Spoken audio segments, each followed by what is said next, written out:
ನನ್ನ ಹೆಸರು ನಜೀರ್ ಅಹಮದ್ ಸುಲ್ತಾನ್ ಸಾಬ್ ಶೇಖ್ ಅಂತ ಹೇಳಿ. ನಾನು ಬೆಳಗಾವಿ ಡಿಸ್ಟಿಕ್ ಗೋಕಾಕದ ಸುಮಾರು 15 ವರ್ಷ ಬ್ಲಾಕ್ ಪ್ರೆಸಿಡೆಂಟ್ ಆಗಿ ಕೆಲಸ ಮಾಡಿದ್ದೀನಿ. 2 ಸರಿ ಕೌನ್ಸಿಲರು, ಒಮ್ಮೆ ನಗರಸಭೆ ಅಧ್ಯಕ್ಷನಾಗಿ ಕೆಲಸ ಮಾಡಿದ್ದೀನಿ. ಅನೇಕ ನಮ್ಮ ಮೈನಾರಿಟಿ ಸಂಘ ಸಂಸ್ಥೆಗಳಲ್ಲಿ ಅಮಾನತಾಗಲಿ, ಅಂಜುಮನ್ ಆಗಲಿ, ನಮ್ಮ ಕಾಲೇಜ್ ತಂಜೀಮ್ ಎಜುಕೇಷನ್ ಕಾಲೇಜ್ ಆಗಲಿ ಎಲ್ಲ ನಾನು ಚೇರ್ಮನ್ ಆಗಿ ಕೆಲಸ ಮಾಡಿದ್ದೀನಿ. ಎಲ್ಲ ರಂಗದಲ್ಲೂ ಸಾಮಾಜಿಕವಾಗಿ ಆಗಲಿ, ಸಹಕಾರ ಇದ್ರೊಳಗೆ ಮತ್ತು ಎಜುಕೇಷನ್ದಲ್ಲಿ ಎಲ್ಲರಲ್ಲೂ ನಾನು ಒಂದು ಸ್ವಲ್ಪ ಅನುಭವಿಸಿದ್ದೆ. ಈಗ ಕನಿಷ್ಠ 2014ರಿಂದ ನಾನು ಯಾವುದಾದ್ರೂ ನಿಗಮ ಅಧ್ಯಕ್ಷ ಅಥವಾ MLC ಅಂತ ಹೇಳಿ ಪ್ರಯತ್ನ ಮಾಡಿದ್ದೆ. 2 ಸರಿ ಇದು 2ನೇ ಸರಿ MLC ಅಂತ ಹೇಳಿ ನಾನು ಪ್ರಯತ್ನ ಮಾಡ್ತಾ ಇದ್ದೀನಿ.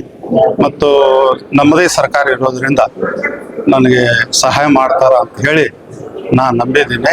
ಇವತ್ತು ಹುಬ್ಬಳ್ಳಿಯಲ್ಲಿ BK ಹರಿಪ್ರಸಾದ್ ನಮ್ಮ KPCC ಅಧ್ಯಕ್ಷರು ಬಂದಿದ್ರು. ಅವ್ರಿಗೆ ನಾನು ಮನವಿಯನ್ನು ಕೊಟ್ಟಿದ್ದೆ. ಮತ್ತು ಸಲೀಂ ಅಹಮದ್ ಅವ್ರಿಗೂ ಮನವಿಯನ್ನು ಅರ್ಪಿಸಿದ್ದೀನಿ. ಆಶ್ವಾಸನೆ ಕೊಟ್ಟಾರ ನೋಡೋಣ. ನಮ್ಮ ತಂದೆ ತಾಯಿಯವರು ಇದ್ರು. ಮತ್ತು ನಮ್ಮ ಫಸ್ಟ್ ನಮ್ಮ ಅಜ್ಜ ಅವರು 1952ರಲ್ಲಿ ಬಾಂಬೆ ಕರ್ನಾಟಕ ಗೌರ್ಮೆಂಟ್ ನಲ್ಲಿ MLA ಆಗಿ first Belgaum district Congress president ಇದ್ರು.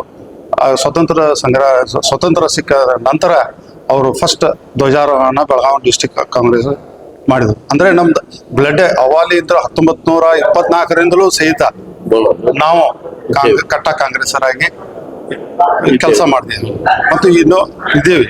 ಕಾಂಗ್ರೆಸ್ನಲ್ಲೇ ಇದ್ದೀವಿ. ಬೇಕಾದಷ್ಟು ಏನೋ ಇದಾದ್ರೂ ನಾ ಕಾಂಗ್ರೆಸ್ ಪಕ್ಷ ಬಿಟ್ಟ ನಮ್ಮ ಗೋಕಾಕಕ್ಕೆ ಹೋಗಿಲ್ಲ.